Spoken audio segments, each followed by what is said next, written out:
Cette année, c'était encore d'amener un accès à la culture, en fait, puis aux arts aux enfants du quartier Hochelaga-Maisonneuve. Mais on voulait aussi partager avec eux une partie de l'histoire, en fait, du quartier en s'inspirant de l'œuvre de Guido Nincheri, qui était un artiste qui a travaillé les vitraux et les fresques.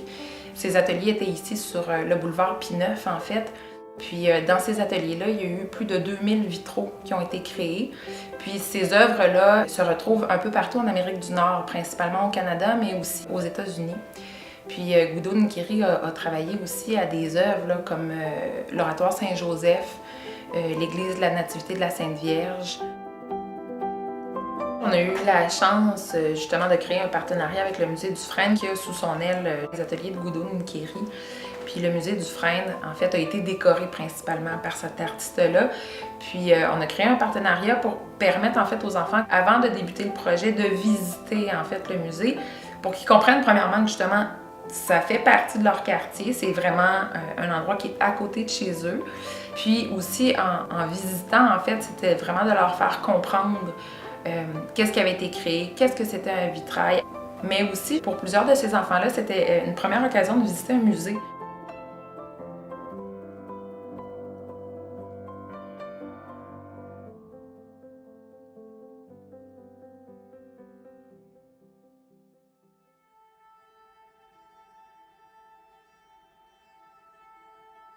Le projet de cette année, en fait, est porté par l'organisme Répit-Providence, en partenariat, encore une fois, avec le groupe Entre Ados du Carrefour Parents-Enfants. Donc, ce sont deux organismes communautaires du quartier Hochelaga-Maisonneuve.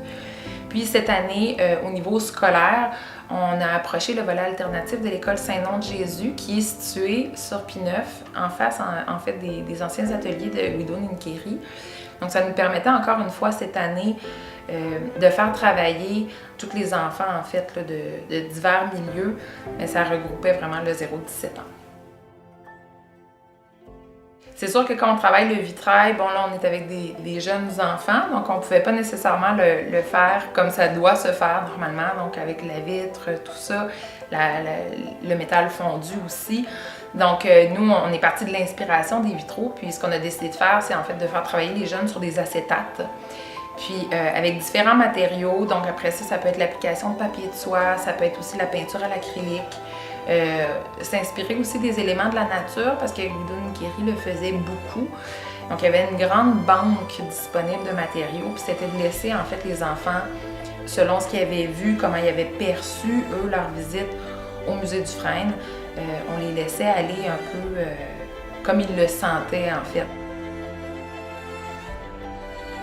C'est sûr qu'on est dans des milieux où l'accès aux arts, à la culture est peut-être moindre que dans d'autres milieux, dans d'autres secteurs.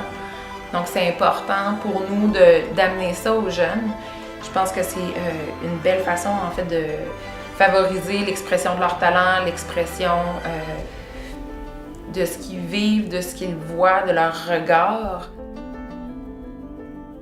Cette année, ça va être plus de 175 enfants au total qui vont avoir touché à ce projet-là. On prévoit avec le projet avoir peut-être une production autour de 75 à 80 œuvres au final.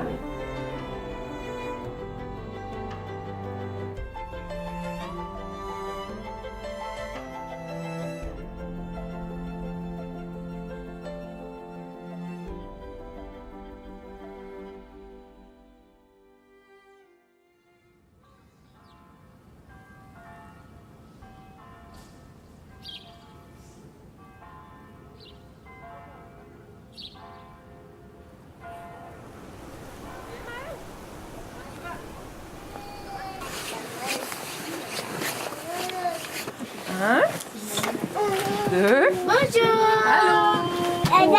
Merci. On voit ça.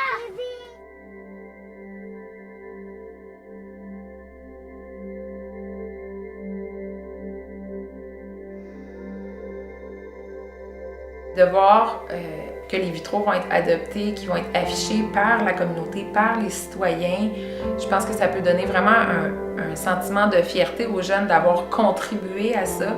C'est de contribuer à un mouvement collectif, en fait. c'est important de montrer aux jeunes que peu importe d'où tu viens, tout est possible, puis que c'est possible de faire ce qui te plaît dans la vie, puis que peu importe le milieu en fait qui t'entoure, il peut toujours avoir de la beauté aussi. Il y en a partout en fait.